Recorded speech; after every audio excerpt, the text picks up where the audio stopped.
ministrando nos 2 próximos domingos desse mês.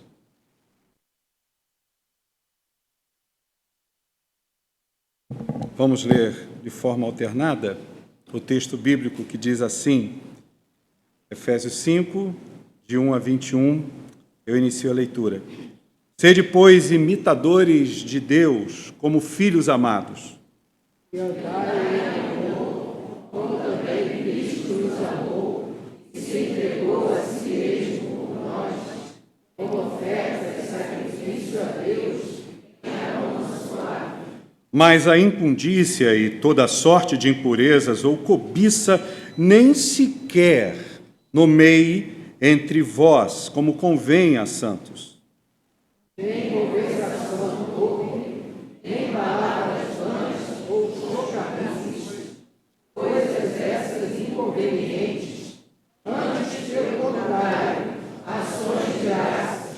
Sabei, pois, isto: nenhum incontinente ou impuro ou avarento, que é idólatra, tem herança no reino de Cristo e de Deus.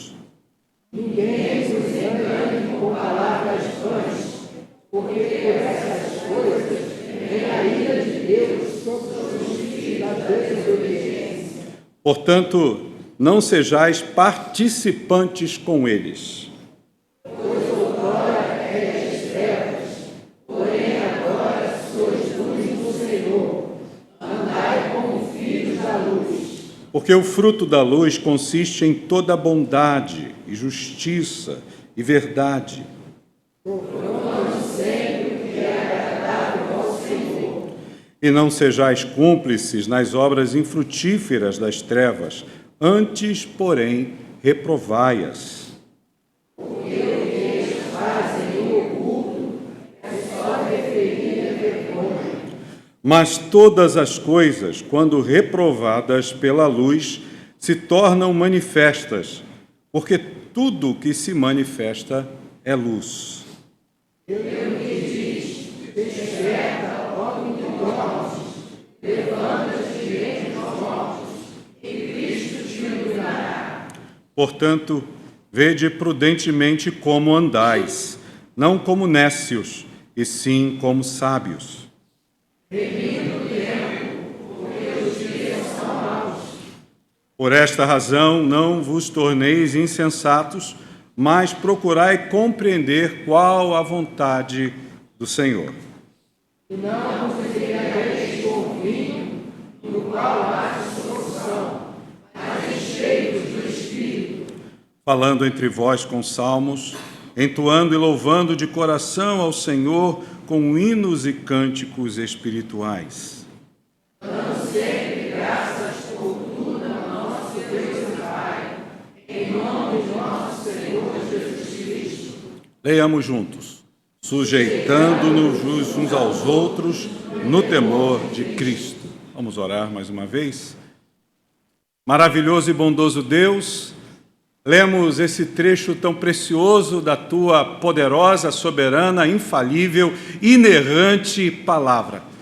Agora, fala conosco através da instrumentalidade do Teu pequeno servo, que seja o Teu Santo Espírito comunicando essa verdade ao coração de cada irmão, os que aqui estão na nave deste templo, os que estão em casa, ou que estejam em qualquer outro lugar nos acompanhando, que sejam todos igualmente edificados pelo Teu Evangelho. Nós oramos em nome e no poder de Jesus Cristo. Amém e amém. Os amados podem se assentar, permaneçam, por favor, com a palavra de Deus aberta. Meus irmãos, o Espírito Santo, ele é um tema recorrente na carta de Paulo aos Efésios.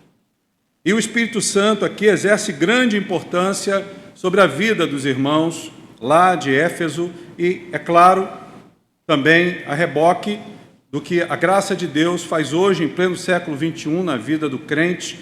Esse mesmo Espírito Santo nos assiste. E nessa carta aos Efésios, Paulo vai mencionar no capítulo 1, dos versos do verso 11 ao verso 14, que somos selados pelo Espírito Santo.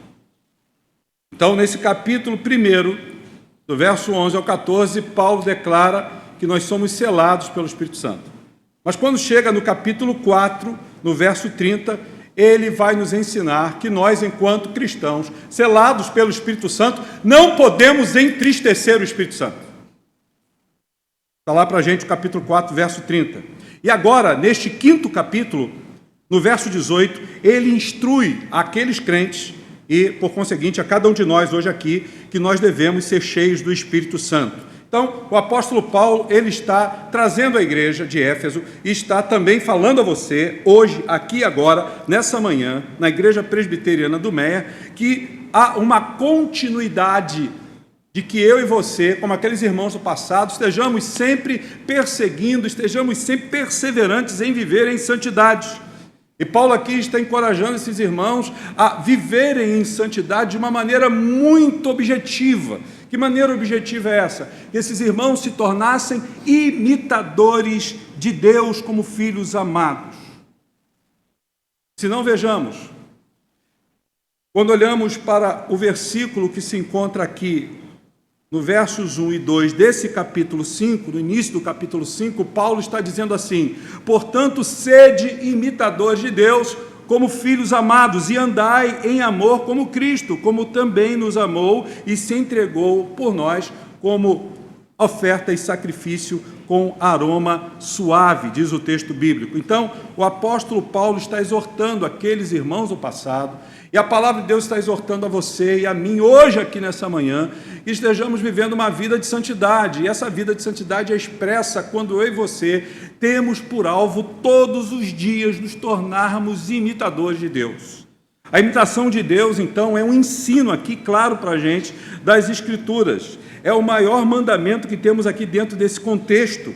Eu e você precisamos aprender que um Deus soberano, um Deus onipotente, um Deus onipresente, um Deus onisciente, um Deus pleno em sabedoria e graça, Ele requer de seus filhos que os seus filhos estejam vivendo de acordo com a sua vontade.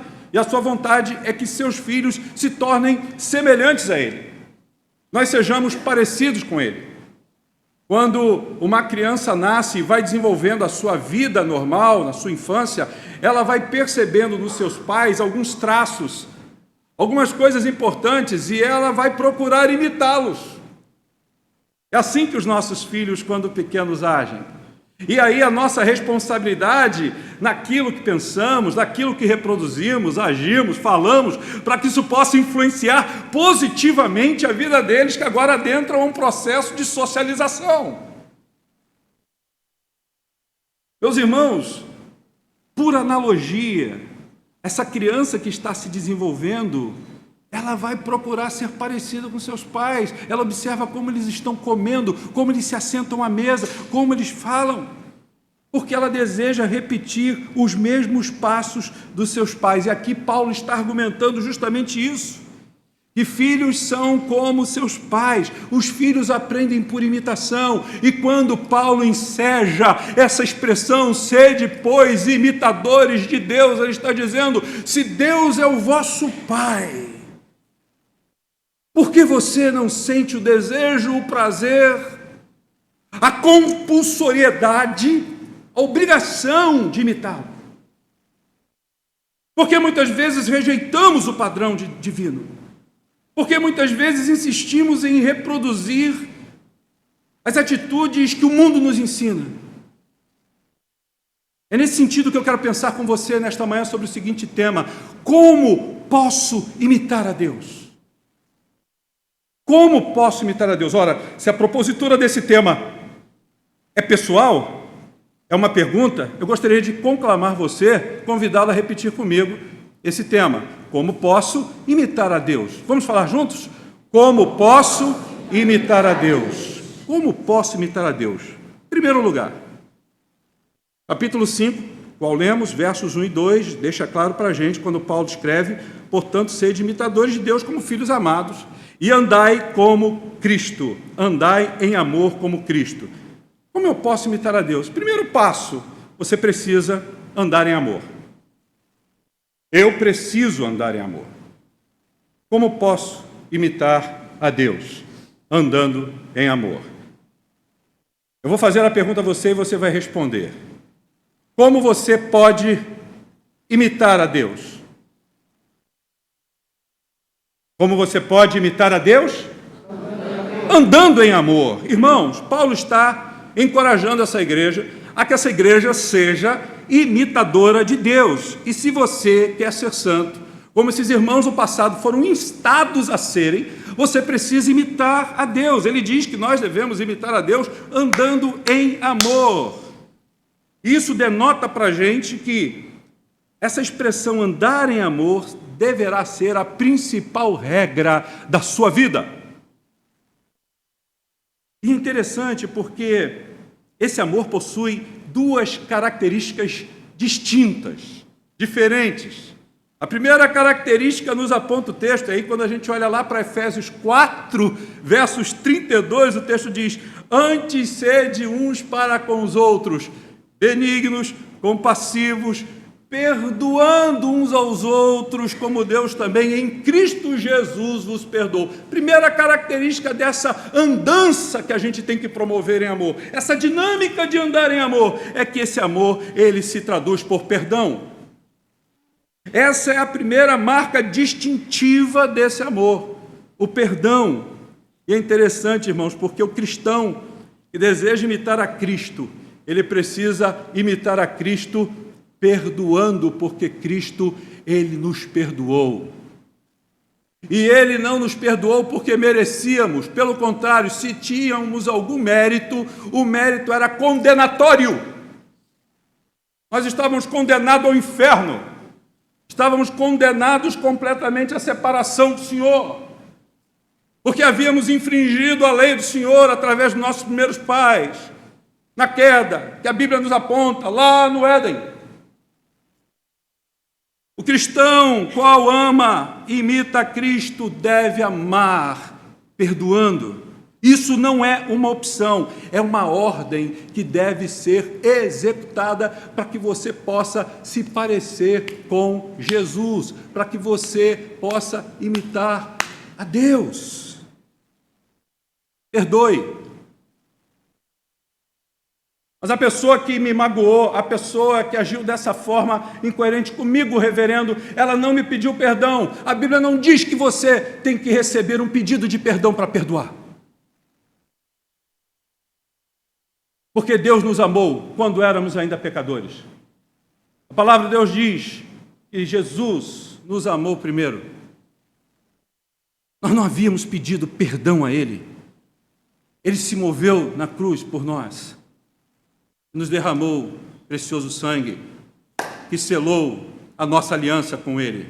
Então perdoe. Você estará satisfazendo a graça do Senhor, a vontade de Deus. Você estará imitando o Senhor. Você será feliz assim. E se eu não perdoar, pastor, você está em pecado. É o que a palavra de Deus nos instrui. Não é uma opção, é uma ordem, é uma sentença do Senhor.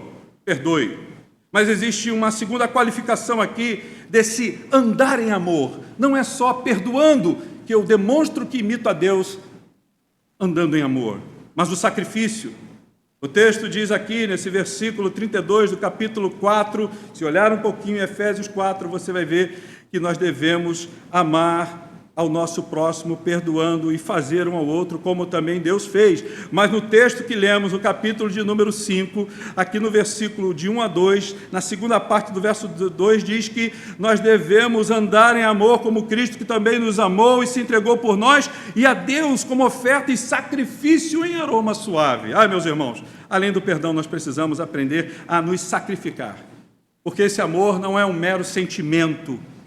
Esse amor não é uma sensação passageira, não é um amor simplesmente conectado a uma emoção, mas é uma verdadeira entrega. É você morrer para você mesmo, é você compreender que você não vive mais para você, você não vive mais de acordo com as suas conveniências, com a sua autojustiça, você vive para satisfazer a vontade de Deus. Você vai dar tudo pelo seu irmão, e você vai dar tudo pelo seu irmão justamente sem levar em conta qualquer sacrifício que ele faça por você, porque o sacrifício, ele é demandado por você, pela sua atitude. O sacrifício de Cristo, diz a palavra do Senhor, foi agradável a Deus no sentido em que ele satisfez sua justiça, ele adquiriu essa eternidade e ela é eficaz, essa justiça de Deus, para a sua e para a minha vida. Portanto, diz o texto sagrado, sede imitadores de Deus como filhos amados e andai em amor como Cristo. O padrão, a referência, não é qualquer outro ser humano. É o ser humano perfeito. É a humanidade perfeita. É Jesus. E o texto diz que Ele nos amou, se entregou por nós a Deus como oferta e sacrifício em aroma suave. Esse amor não espera nada em troca. Porque o amor de Deus que precisa ser imitado por você nessa manhã é um amor incondicional. Você quer se parecer com Deus, você quer imitar a Deus, ande em amor. Quando o nosso Senhor passou pela toda sorte de tentação, a Bíblia nos instrui que Ele não esperou ser aplaudido, Ele não esperou ser ovacionado, Ele não atraiu a atenção das pessoas, tipo, me percebam, me notem, olha o que eu estou fazendo, percebam que eu estou fazendo por amor, é um sacrifício que eu estou realizando, me aplaudam. Ele não esperou isso, não. Ele não esperou ser aclamado. E quando ele foi aclamado, ao entrar em Jerusalém, aqueles mesmos que o aclamaram dizendo, Hosana, Hosana, salva-nos agora, ó Senhor, foram aqueles que disseram, poucos dias depois, está condenado. Matem-no. Soltem a Barrabás.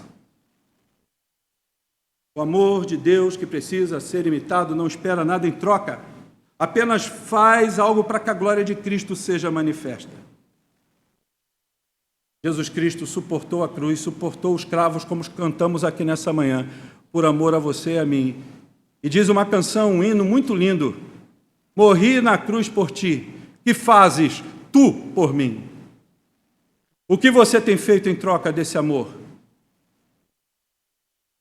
Esse amor gracioso, esse amor que te abraça todos os dias, esse amor que derrama sobre você todos os dias renovada segurança. Você tem andado em amor, perdoando o seu próximo, sacrificando os seus interesses para ver o seu próximo feliz? Como posso imitar a Deus? Não só andando em amor, mas em segundo lugar, andando como filhos da luz. Como posso imitar a Deus? Andando como filhos da luz. Andando como filhos da luz. Eu pergunto a você, segundo ponto. Como você pode imitar a Deus? Está fraquinho. Como você pode imitar a Deus? Nesse capítulo 5, do verso 3 ao 14, há uma centralidade dessa proposta de andarmos como filho da luz. Mas eu quero ler com vocês os versos 8 ao 11. Vamos ler versos 8 ao 11 juntos? Leiamos. Pois outrora erais trevas, porém agora sois luz do Senhor, andai como filhos da luz, porque o fruto da luz consiste em toda bondade e justiça e verdade, provando sempre o que é agradável ao Senhor. E não sejais cúmplices das obras frutíferas das trevas, antes, porém, reprovai. O que Paulo está fazendo aqui agora? Ele está exortando essa igreja a imitar a Cristo. Isso implica em que esses irmãos eles se tornassem santos. Voltamos ao princípio.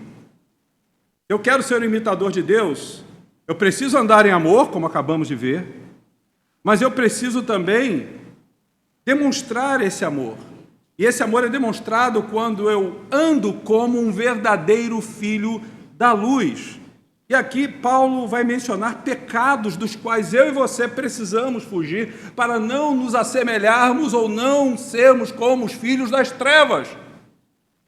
Paulo vai dizer, mais a prostituição e todo tipo de impureza e cobiça nem sequer sejam mencionados entre vós, como convém aos santos, nem haja indecência, nem conversa tola, nem gracejos obscenos, pois essas coisas são inconvenientes. E ele diz mais, pelo contrário, haja ações de graças. Isso está no capítulo 5, versos 3 e 4.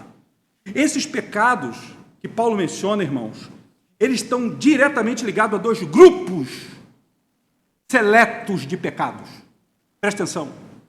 Esses dois grupos são os pecados do sexo e os pecados da língua. Paulo está ensinando a esses irmãos, está ensinando para nós aqui, que existem pecados ligados à nossa área sexual, à nossa sexualidade, e pecados ligados à maledicência, à nossa língua, que precisam ser contidos, porque esses pecados, eles conspiram contra a santidade na igreja. Os pecados do sexo ligados a essa área não podem estar presentes na vida do crente. Infidelidade conjugal, e não é só no sentido de você sair da sua casa e se encontrar com um amante, mas é você fazê-lo até virtualmente, utilizando de recursos pornográficos. E não só a pornografia, mas a pornofonia, ela é condenada aqui, porque é aquilo que falamos, pornofonia. Paulo está tratando com coisa séria. Outra coisa, Paulo está falando sobre a possibilidade de práticas homossexuais dentro da igreja. E o homossexualismo era admitido naquela sociedade como uma maneira normal de proceder, como nos dias de hoje. Vocês sabiam que dos 15 imperadores romanos, 14 eram homossexuais? Diz a história. Era dentro desse contexto de moralidade que eles viviam. Na cidade de Corinto, que não era muito longe dali, havia uma deusa chamada Afrodite, deusa da fertilidade, cultuada pelos homossexuais. Na própria cidade de Éfeso, da onde Paulo está mandando essa carta para lá, havia uma outra deusa que era Diana, a deusa dos Efésios, onde a imoralidade sexual era praticada a rodo. Paulo está condenando isso. E Paulo está dizendo para a gente em alto e bom som, igreja do século 21, nós precisamos estar atentos, porque se nós queremos ser imitadores de Deus, nós precisamos ser prudentes e vivermos uma vida como verdadeiros filhos da luz, andarmos na luz, sermos vigilantes. Essa é a instrução do Senhor para você e para mim nessa manhã. Mas os pecados da língua também não deviam estar presentes na vida do crente.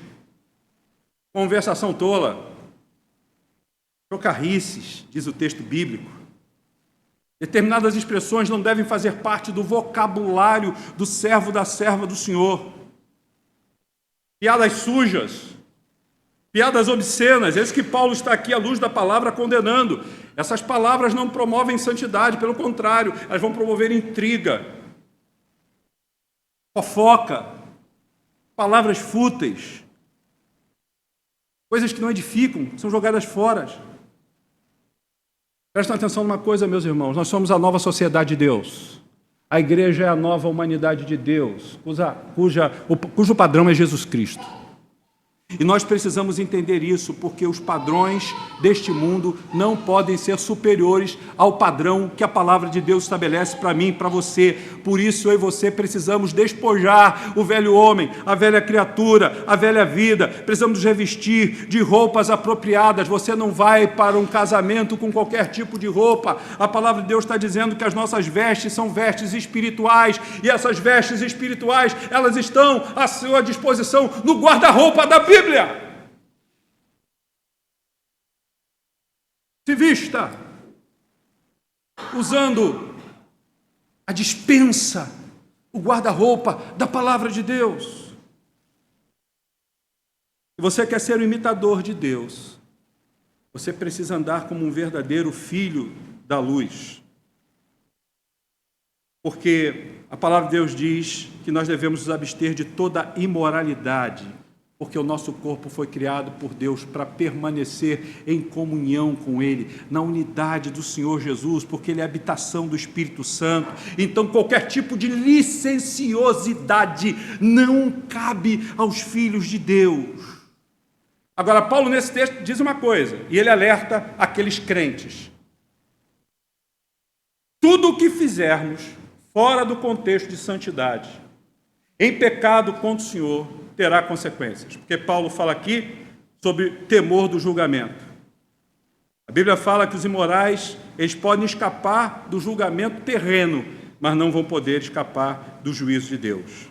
Paulo aqui nesse capítulo 5, verso 5, menciona que aqueles pecadores que promovem pecados imorais não herdarão o reino de Cristo, porque o reino de Cristo, diz a Bíblia, é um reino de justiça.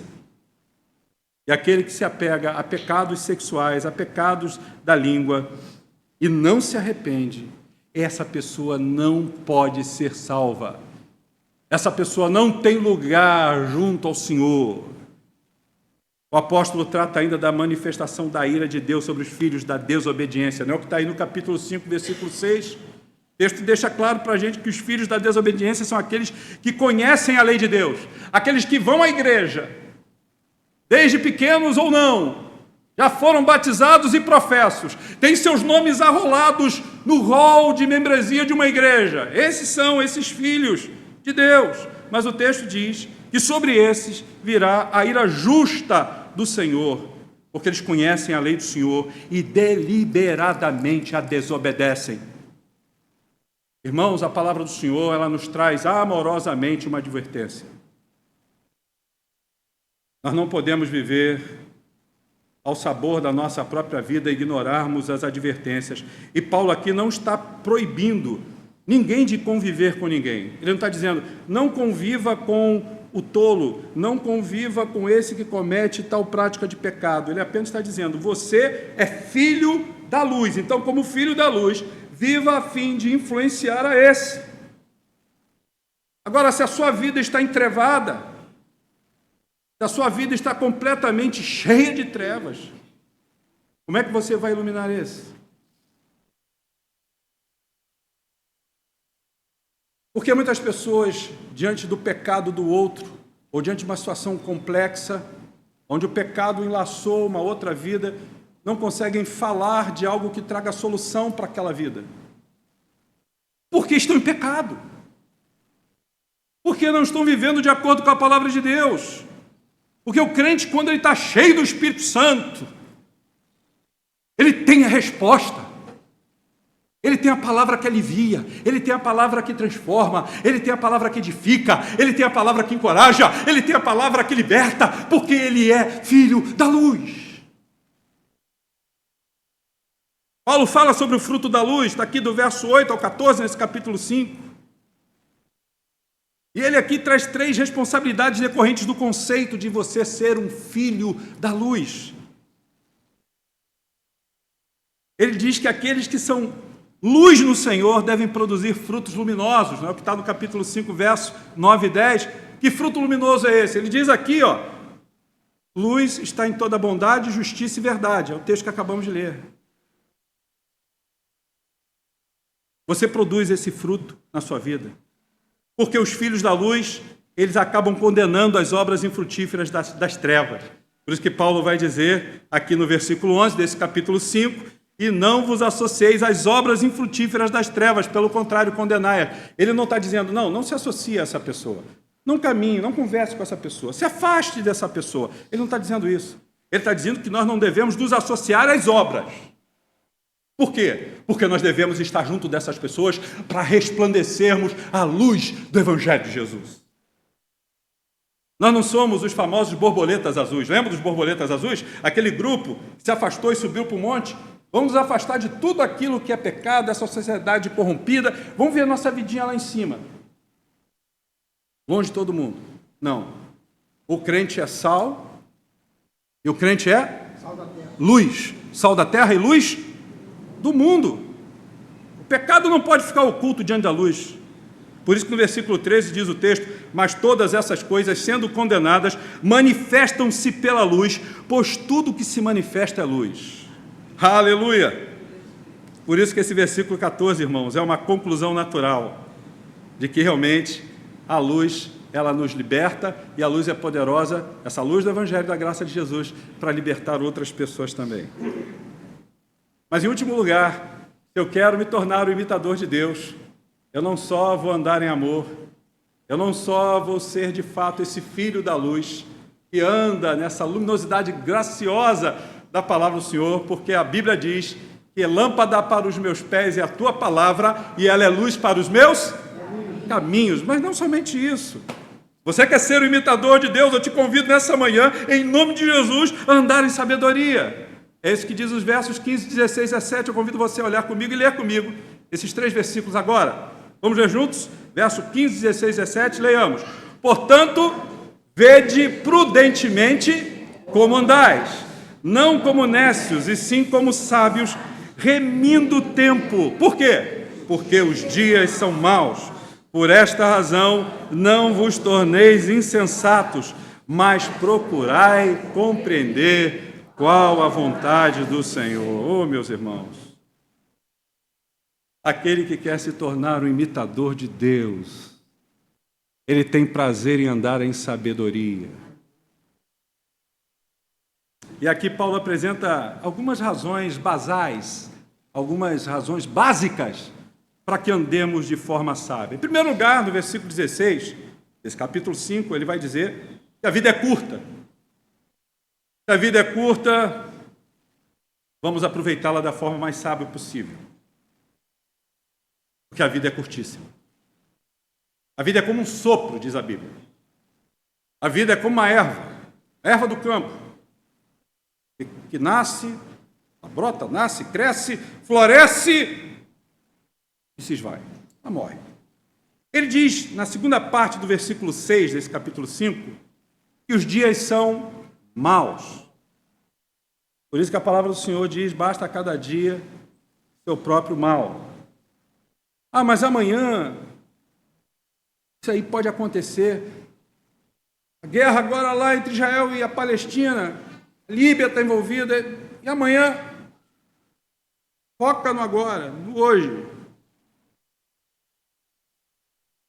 Ande em amor. Seja essa luz do mundo, resplandeça a graça de Cristo. Ande com confiança no Senhor, Ele está no controle, Ele está na sala do alto sublime trono, e Ele não perde a mão da história. Ele é o Deus soberano.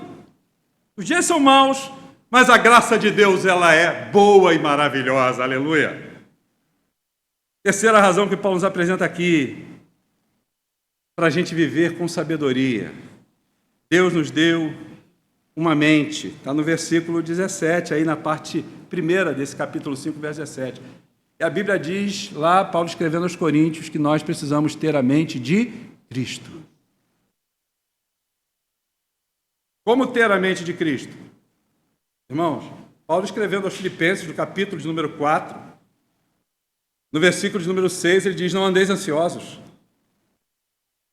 Ele vai dizendo, levem tudo para o Pai, conduzam tudo em súplicas, orações, com ações de graças para Deus. E ele diz no versículo 7 que, como ato consequente, a paz de Cristo, que excede todo entendimento, vai guardar a sua mente e o seu coração em Cristo Jesus. Simples assim. E por último aqui, Paulo, nessa terceira variação de razão para andarmos de forma sábia, diz no versículo 17, parte B, que Deus tem um plano para a nossa vida. A grande questão é, e eu pergunto a você, você crê de fato que Deus tem um plano para a sua vida? Não é uma pergunta retórica que eu faço nessa manhã, não é retórica, onde eu já esperava que você fosse responder que sim, não, não é. Porque você tem que pensar muito bem no que você está respondendo. Porque muitos crentes não vivem como se de fato crescem que Deus tem um plano para a sua vida. Muitos crentes estão vivendo uma vida revoltada com Deus, questionando Deus, irritados com Deus. Deus, tu me abandonaste. Deus, onde tu estavas diante dessa situação?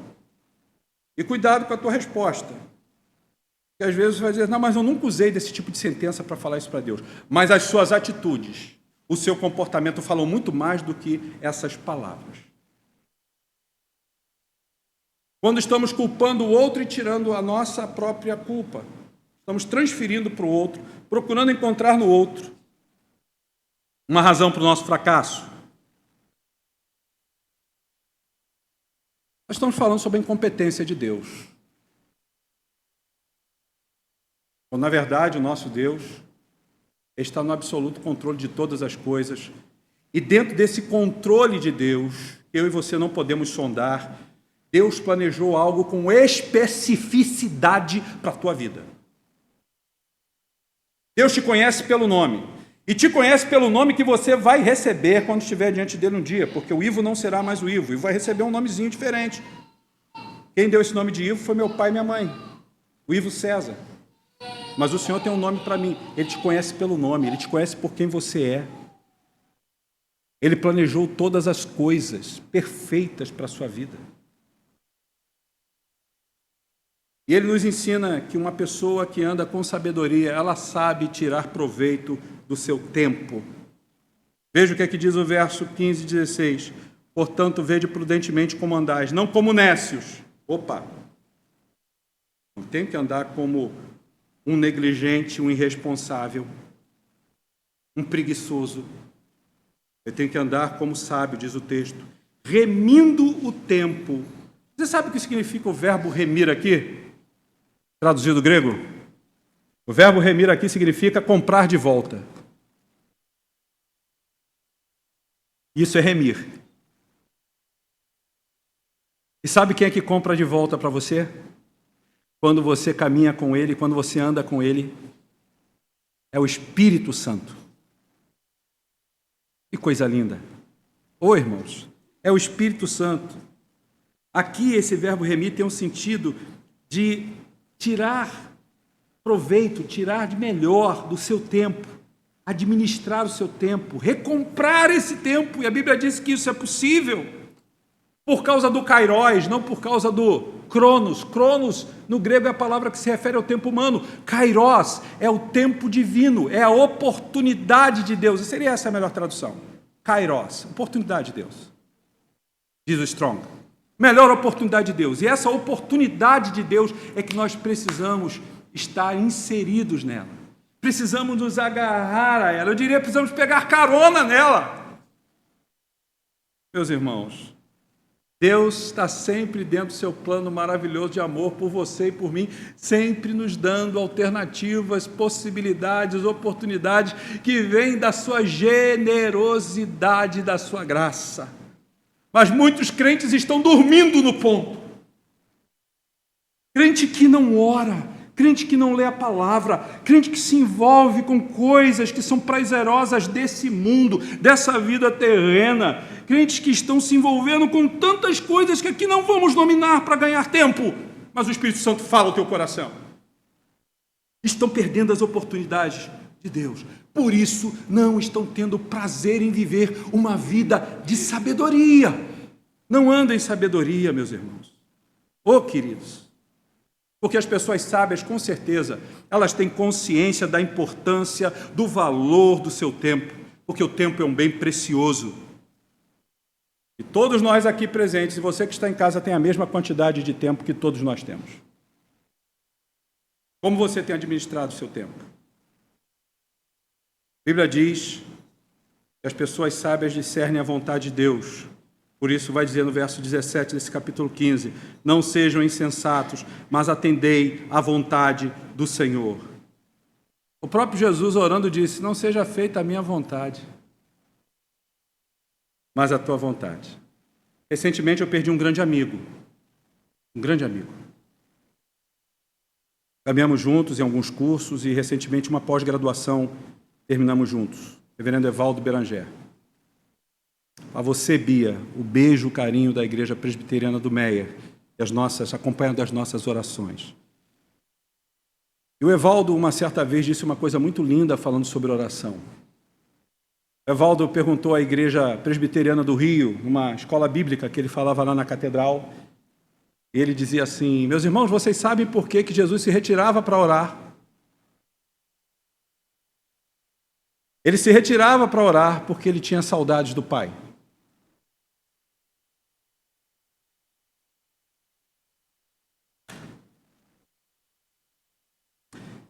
E essa fala capturou meu coração. Porque o capítulo 2 da carta aos Filipenses, esse mesmo Paulo que escreveu Efésios, diz que ele despojou-se da sua glória. Ele se humilhou. Ele saiu daquela presença que ele tinha diante do Pai. Ele se retirava para orar, porque ele tinha saudade do Pai. Você é uma pessoa que anda em sabedoria. Você precisa sentir saudades do Pai. Você precisa desejar, aspirar em plena submissão o desejo de estar diante do Pai em oração. Nada é mais importante na sua vida do que descobrir e praticar a vontade de Deus. A situação mais importante da sua vida se dá quando você está no centro da vontade de Deus. Eu quero concluir dizendo para você,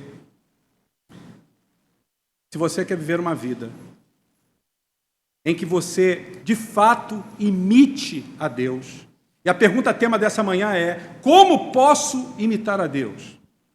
Você precisa andar em amor. E andar em amor é ser cheio do Espírito Santo. Tem gente que quer ser cheio de dinheiro, tem gente que quer ser cheio de fama, tem gente que quer ser cheio de si mesmo por causa do orgulho. Mas nós precisamos desejar ser cheios do Espírito Santo, porque o Espírito Santo é quem convence você que você peca. Ele é quem opera o novo nascimento da sua vida. Ele que ilumina o seu coração para você entender a Escritura. Por isso, você, andando em amor com Ele, você vai realmente andar como um verdadeiro filho da luz. Mas aprendemos nessa manhã que o Espírito Santo, ele também nos consola, diz o texto, intercede por nós com gemidos inexprimíveis, ele nos batiza no corpo de Cristo, ele nos sela, ele testifica com o Espírito que somos filhos de Deus e habita em nós, para que nós possamos também andar na sabedoria que vem do Senhor. Meu precioso irmão, minha preciosa irmã, eu acredito que você nessa manhã aprendeu com Jesus a responder essa pergunta. Você lembra qual é o tema pergunta? Qual é o tema pergunta dessa manhã? Como posso? Vamos falar juntos? Como posso? Como posso imitar a Deus? Você aprendeu 3 princípios básicos que precisam ser aplicados na sua vida. Você pode imitar a Deus se você andar em amor. Você pode imitar a Deus se você andar como uma verdadeira filha, como um verdadeiro filho da luz. E você pode imitar a Deus se você andar com a sabedoria que vem do alto. Não com a sua própria capacidade, com a sua própria inteligência. Ouvi uma vez o reverendo Antônio Elias, num curso que ele deu para pastores lá em Friburgo, ele dizer que quando o crente, por mais intelectual que seja, por mais esperto que se ache, por mais inteligente para resolver situações que ele se acha, se ele não tem a sabedoria de Deus, ele é o ser mais burro que existe na face da terra, dizia o reverendo Antônio Elias. Um homem cheio do Espírito Santo. Mais burro do que o ímpio. Mais burro do que o incrédulo. Porque se tornou filho da desobediência. Que Deus nos ajude. O Espírito Santo esteja aí tocando no teu precioso coração. Para você sair daqui hoje desejoso de imitar a Deus.